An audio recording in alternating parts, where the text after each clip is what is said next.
এরপর আল্লাহ গুরুতর একটি বিষয় নিয়ে কথা বলেন। এই বিষয় নিয়ে কথা বলে আমি আমার কথা শেষ করতে চাচ্ছি। যদিও আরো অনেক কিছু নিয়ে কথা বলা যেত, কিন্তু এই বিষয়টিকে আল্লাহ এত বেশি গুরুত্ব দিয়েছেন যা বলার মতো নয়। ঠিক যেভাবে 3টা আয়াত রয়েছে শেষ বিচারের দিন নিয়ে, এখানে পাচ্ছি ওয়াল্লাযীনা হুম লিফুরুজিহিম হাফিজুন ইল্লা আলা আজওয়াজিহিম আও মা মালাকাত আইমানুহুম ফাইন্নাহুম গায়রু মালুমিন ফামান ইবতাগা ওয়ারাআ যালিকা ফাউলাইকা হুমুল আদুন। 3টি আয়াত একই বিষয় নিয়ে, আবারও একমাত্র অন্য আরেকটি বিষয় যা নিয়ে 3টি আয়াত এসেছে। এই তালিকায় একমাত্র আর কোন বিষয় নিয়ে 3টা আয়াত রয়েছে? শেষ বিচারের দিন, শেষ বিচারের দিন এবং শাস্তি। আর এরপর পরবর্তী যে বিষয় নিয়ে 3টা আয়াত এসেছে জানেন কি সেটা? বেহায়াপনা। আর তাদের কথা যারা কিনা নিজেদের লজ্জাস্থানকে হেফাজত করে। আমরা বর্তমানে বাস করছি চূড়ান্ত নির্লজ্জ এক পৃথিবীতে। এমন এক পৃথিবী যেখানে আপনার হাতের মুঠোফোন দিয়েই যে কোনো ওয়েবসাইট থেকে যে কোনো ভিডিও চালাতে পারেন অনায়াসে। পর্নোগ্রাফি ইন্ডাস্ট্রি বর্তমানে একটি $multi-trillion ইন্ডাস্ট্রি, যার উদ্দেশ্য এবং কাজই হলো আপনাদের প্রত্যেকেই যেন কোনো না কোনো ভাবে এসব নোংরামির ভোক্তা হন, এবং প্রতিটি নারী, পুরুষ ও শিশুর সামনে এগুলো যেন উন্মোচিত হয় তা তারা আশা করে। আপনিও দেখবেন, আসক্ত হবেন এবং পরিণত হবেন আরও একজন ভোক্তায়।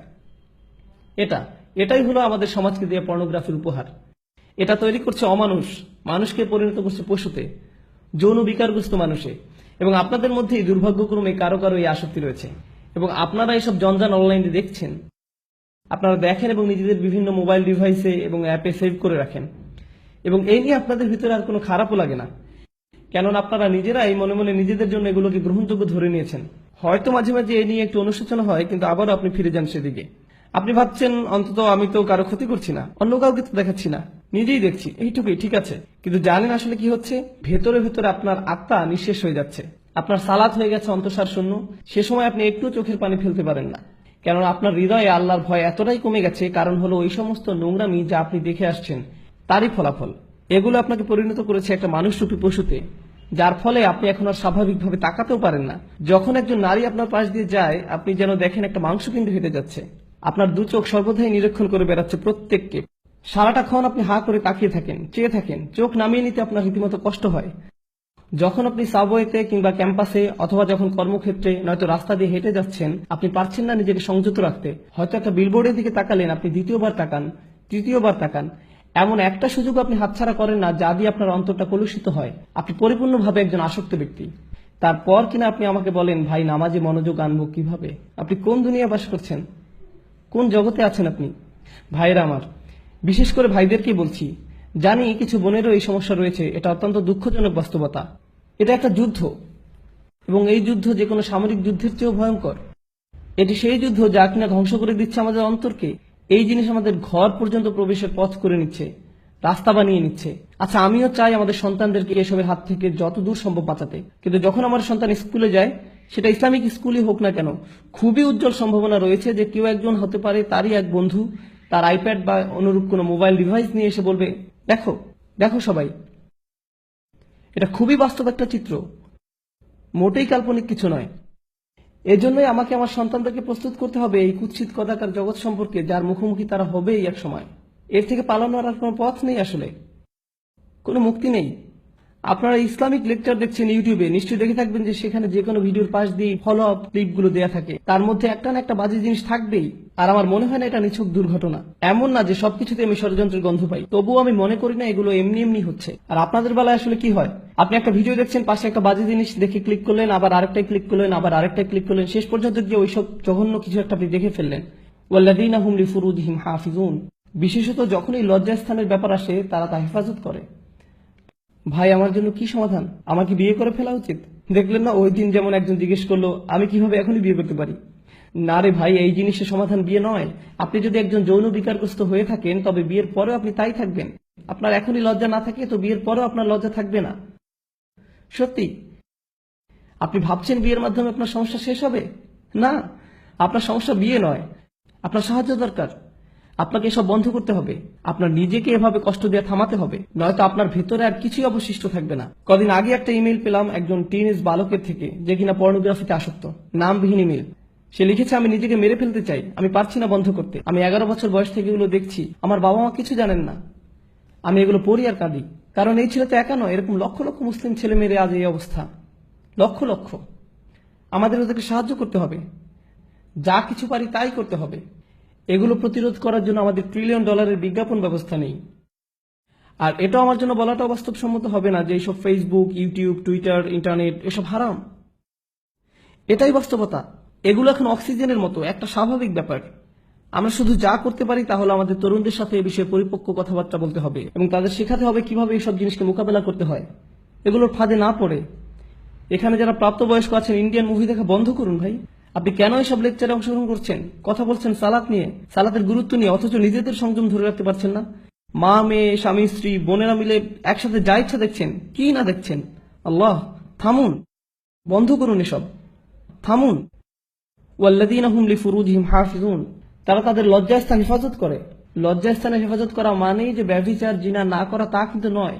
এর মানে সেই সকল জিনিস থেকে বিরত থাকা যা আমাদেরকে ওই প্রলোভনের দিকে ধাবিত করে। তারা লক্ষ্য করে, তারা রক্ষা করে, তারা জানে লজ্জাবোধ হুমকির মুখে পড়ে, তারা বোঝে কিসে তাদের দুর্বলতা এবং আকাঙ্ক্ষা, চাহিদা সম্পর্কে। এই তীব্র আকাঙ্ক্ষা আসলে আল্লাহ আমাদের মধ্যে দিয়েছেন এবং সেটা আল্লাহ দিয়েছেন সঙ্গত কারণেই। তিনি এটা করেছেন আর সবার মধ্যে এই চাহিদা আছে, এটা বলতে আমার কোনো দলিল প্রয়োজন নেই। জানি আমি, পুরুষ মানুষ যারা এখানে আছেন প্রতিদিন প্রতিনিয়তই আপনাদের সবাই এই চ্যালেঞ্জকে মোকাবিলা করছেন। বিশেষ করে এরকম একটা শহরে, অন্তত টেক্সাস আর একটু বেশি রক্ষণশীল, অনেক বেশি না, কিছুটা বেশি। কিছু শহরে অন্তত এসব কুরুচিপূর্ণ বিলবোর্ড বা এ ধরনের জিনিস বসানোর অনুমোদন দেওয়া হয় না। আসলে তারা বিলবোর্ড টাঙানোর অনুমোদন দেয় না, কিন্তু সেটা হয়তো দ্রুতই বদলে যাবে, কেননা শেষ পর্যন্ত সাম্রাজ্যবাদেরই জয় হয়। কথা হচ্ছে আপনারা এমন এক শহরে বাস করেন যেখানে সবই আপনার সামনে উন্মুক্ত, কোনো কিছুই বাদ নেই, সবকিছু। আর আপনাদের রীতিমতো মরণ যুদ্ধ করতে হয় নিজেদের বাঁচানোর জন্য।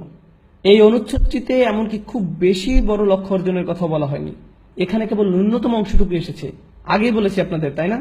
এগুলো হলো ন্যূনতম, যা না হলেই নয়। আমাদের ন্যূনতম কর্তব্য হলো যে আমাদের যাবতীয় নির্লজ্জতা, ব্যয়াপনা থেকে নিজেদের বাঁচিয়ে চলতে হবে, নিজেদের ভেতরে এই প্ররোচনার বিরুদ্ধে যুদ্ধ ঘোষণা করতে হবে। আর আমি জানি আপনাদের কেউ না কেউ আছেন যারা এসব বন্ধ করার চেষ্টা করছেন, তারপর আবার ফিরে গেছেন, আবারও চেষ্টা করছেন, আবার ফিরে গেছেন, বারবার ফেসে যাচ্ছেন এই চক্রান্তে।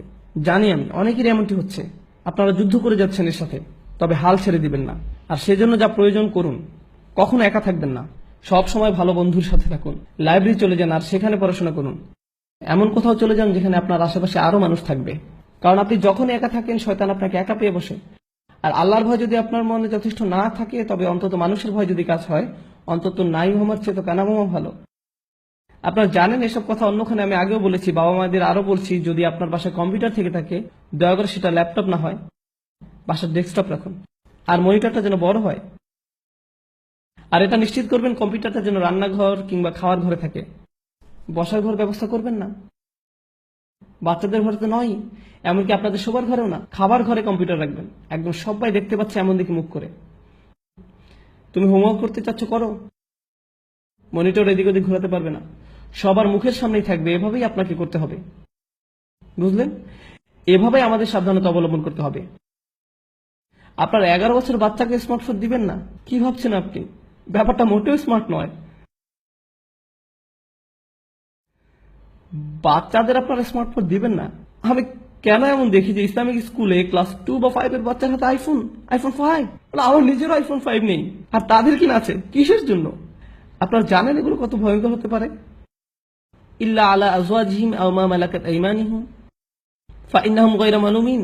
আর তাদের স্বামী স্ত্রী ব্যতীত, তাদের অধিকারভুক্ত দাসী ব্যতীত, সেক্ষেত্রে সংযত না হলে দোষের কিছু নেই। আল্লাহ বলছেন আমাদের এসব আকাঙ্ক্ষা রয়েছে এবং আমরা সেগুলো সম্পাদন করতে পারবো, পূরণ করতে পারবো, কিন্তু শুধুমাত্র আমাদের বৈধ স্বামী স্ত্রীর মাধ্যমে। কিন্তু এর বাইরে আমরা কোনো কিছু করতে পারবো না। আরেকটা ব্যাপার, যখন মানুষ ওই সমস্ত জঘন্য জিনিসে আসক্ত হয়, অবিরতভাবে ওইসব নিয়ে পড়ে থাকে এবং অতিরিক্ত বেশি পরিমাণে সেসবের সংস্পর্শে থাকে, তাদের দাম্পত্য জীবন হয় দুর্বিষহ। ভোগ সুখ নিয়ে তাদের নিজেদের ভেতরে এক ধরনের অলীক এবং অবাস্তব ধারণা গড়ে ওঠে এবং তখন তারা নিজেদের স্বামী স্ত্রীর কাছ থেকে সেই সুখ খুঁজে পায় না। ঘরে ঘরে এগুলো নিয়ে অনেক বড় ফিতনা তৈরি হয়, পরিবার ধ্বংস হয়ে যায়, মুসলিম পরিবার। এগুলোই বর্তমান সমাজে আমাদের হচ্ছে। আল্লাহ তাদের সম্পর্কে বলেন যারা সালাত প্রতিষ্ঠা করে, তিনি বলেন আমি বর্ণনা করছি যারা সালাত বা নামাজ প্রতিষ্ঠা করে, এগুলো হচ্ছে মৌসুফ আল মুসল্লিন, সালাত প্রতিষ্ঠাকারীর বৈশিষ্ট্য। আল্লাযিনা, সব আল্লাযিনাগুলোর প্রত্যেকটি হচ্ছে মুসল্লিদের এক একটি সিফাত বা বৈশিষ্ট্য। অর্থাৎ যারা সালাত কায়েম করে তারাই হলো সেসব মানুষ যারা নিজেদের সালাত কায়েমের ব্যাপারে নিয়মিত এবং অবিচল। এরাই হলো সেসব মানুষ। ফামান ইবতাগা ওয়ারাআ যালিকা ফাউলাইকা হুমুল আদুন। আর যারা কিনা এই সীমার বাইরে চলে যায় তারা মূলত আগ্রাসনে লিপ্ত। এসব কাজে এক প্রকার আগ্রাসন। দেখুন, যখন কিনা আদু উল্লেখ করা হচ্ছে অথবা আদিন আসছে, আদুন থেকে, আদা থেকে, ঠিক আছে, আল আদুন, আল আদাওয়া আরবিতে এর মানে হলো শত্রুতা। আল্লাহ বলছেন যারাই কিনা তাদের কামনা বাসনা চরিতার্থ করে হালাল পথের বাইরে, বিবাহের বাইরে, যারাই সেটা করে তারাই এক ধরনের সক্রিয় আগ্রাসনে লিপ্ত। প্রশ্ন হচ্ছে কার বিরুদ্ধে এই আগ্রাসন? কেননা আপনি যখন শত্রুর কথা বলেন তখন মাথায় আসে যে সে শত্রু কার শত্রু। যদি তারা শত্রুতে পরিণত হয় তাহলে কাদের জন্য শত্রু? আল্লাহ সেটা বলেননি, উল্লেখ করেনি কোন মাফউল বিহি কিংবা কোন জার মাজরুর। এর মানে কি হতে পারে জানেন? তারা তাদের নিজেদের শত্রু, তাদের পরিবারের শত্রু, তারা এমনকি আল্লাহর দেয়া শিক্ষার বিরুদ্ধেও শত্রুতায় লিপ্ত। বুঝতে পেরেছেন? এরাই হলো এই ধরনের মানুষ।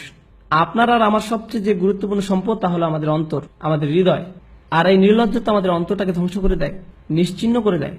সবচেয়ে মূল্যবান যে জিনিসটিকে আমাদের সুরক্ষিত রাখতে হবে তা হলো আমাদের ঈমান। আর এইসব নোংরা জিনিসগুলো আমাদের ঈমানকে নষ্ট করে দিচ্ছে, আপনাদের ঈমানকে দুমড়ে মুচড়ে ছিঁড়ে ফেলছে। এরকম হতে দিয়েন না আপনারা আপনাদের সাথে, ঘটতে দিয়েন না এমনটা নিজের সাথে। আর আমি খালি আপনার মুখের কথা শোনাতেই পারবো, আপনাকে দিয়ে কোনো কিছু বন্ধ করতে আমি পারবো না। সেটা আপনার নিজেরই নিজেকে করতে হবে। আপনার নিজেকেই সিদ্ধান্ত নিতে হবে যে আমার ঈমান কি আসলেই যথেষ্ট মূল্যবান আমার কাছে, আমার সালাত কি যথেষ্ট গুরুত্বপূর্ণ আমার কাছে, নাকি আমি এভাবেই চলতে থাকবো আর ভান করব। আচ্ছা, আমি আপনাদেরকে জাজুয়ার কথা বলেছিলাম। যখন কিনা আপনি পাপের সংস্পর্শে আসেন তখন পুরো ব্যাপারটিকে মোকাবেলা করতে চান না, কোন রকম এড়িয়ে যান। আর এরকম অনেকেই আসলে আছেন যারা অনেক কিছু শোনেন কিন্তু সেগুলো নিয়ে কাজ করেন না, খালি এড়িয়ে যান। সেক্ষেত্রে আপনিও আসলে জাজুয়া, আপনি মুসল্লিদের অন্তর্ভুক্ত নন, জাজুয়া সম্প্রদায়ের অন্তর্ভুক্ত হবেন না, জাজুইনদের দলভুক্ত হবেন না, যারা কিনা সবকিছু বাদ দিয়ে চলে, যারা কিনা তাদের সমস্যাকে মোকাবেলাও করতে চায় না, এর থেকে পালিয়ে থাকতে চায়, সব সময় প্রলোভনের কাছে হার মেনে নেয়, তারা খুবই দ্রুত সংবেদনশীল হয়। আর এটাই এই অনুচ্ছেদের শুরুর দিকে সুন্দর একটি ব্যাপার, হালুয়া অর্থাৎ সংবেদনশীলতা। সাধারণত আমরা প্রলোভনে সাড়া দিই। একটা ছবি দেখে আপনার একটা প্রতিক্রিয়া হয় যা আপনার আরেকটা ওয়েবসাইটে ঢুকতে উদ্বুদ্ধ করে এবং সেখান থেকে অন্যত্র। প্রতিনিয়তই আপনি বিভিন্ন জিনিসের ডাকে সাড়া দিচ্ছেন। আপনাদেরকে শিখতে হবে কি করে আপনাদের প্রতিক্রিয়া সঠিক হবে। আর সঠিক প্রতিক্রিয়া তখনই আসবে যখন আমরা সালাত কায়েমকারীদের অন্তর্ভুক্ত হব।